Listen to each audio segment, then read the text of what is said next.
had different sponsors over the years. So it is by far our largest recreational tennis program, and my understanding is it was modeled on the Alta League. So some of you are familiar with the Atlanta Lawn Tennis Association. They were the model for the USTA League tennis.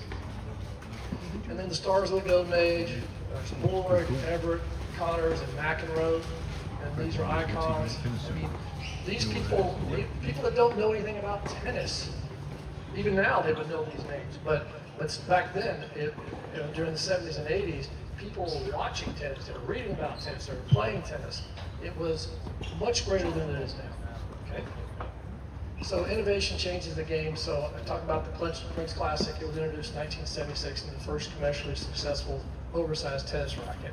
And I played in high school in 82, but I didn't switch to an oversized racket until I got it in college, because everybody, I remember one of my partners, he got a Prince Pro tennis racket, and it was so weird that everybody else is playing these little rackets, and he's playing this huge racket, but then we realized how much easier it was to play with that, so we all switched.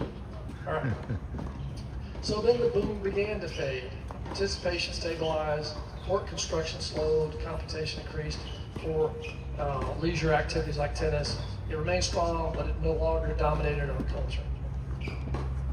And then the legacy of the boom, it transformed our sport forever. Millions discovered the game. Thousands of public courts were built.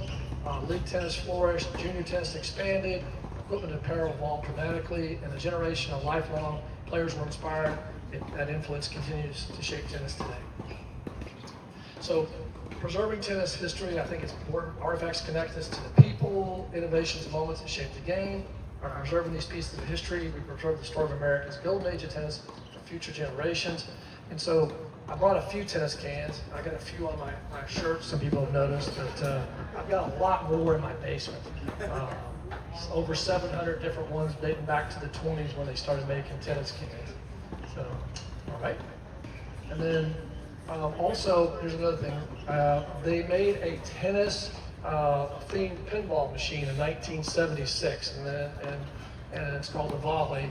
So, of course, I had to find one of those for my collection several years ago, and that's a really cool thing. But it shows how tennis was very popular. It wasn't just for us, tennis diehards. It was for everybody back then.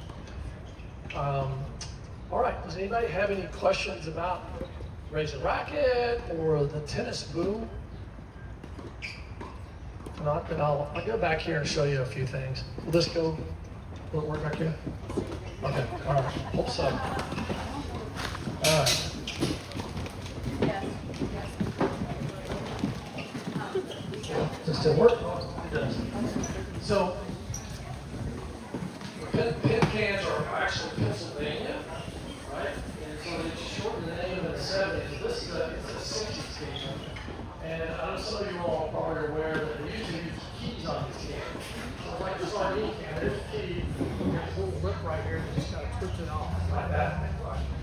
So these are white balls. Here is the Jack Kramer racket, which, as I said,